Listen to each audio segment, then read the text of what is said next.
On a windswept island off the Cuban mainland, Fidelia Rodriguez combs through photos of a bygone era. This is the Smith family, an American family that once owned the home she's lived in all her life. I don't feel I am a stranger to this land here because the state gave me this land. I don't feel like an intruder here because the state gave it to me, and before I had nothing. Raul Cabot also lives in a house once built and owned by Americans. The American, before he died here, gave this house to my grandparents, who lived behind the church. After they died, this house became a family inheritance. At one time, U.S. citizens lived here on the island of Youth. All around are visual remnants of their lives dating back to the 1800s. An American high school remains, covered in faded revolutionary posters. Headstones in the local cemetery have names like Brown, Mills, and Kennedy.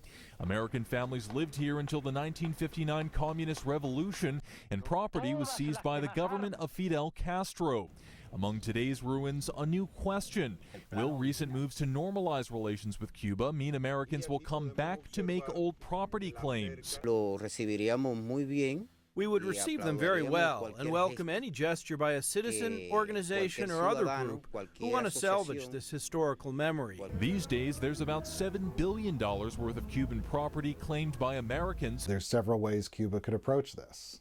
If they agree that the claims need to be settled, they could approach it through a lump sum payment, which they've done with other European countries, smaller amounts, of course.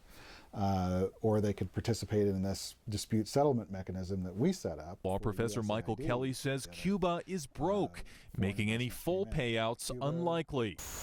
As twilight comes to Isla de Juventud, the dawn of a new kind of economic reality in Cuba. Robert Bumstead, Associated Press.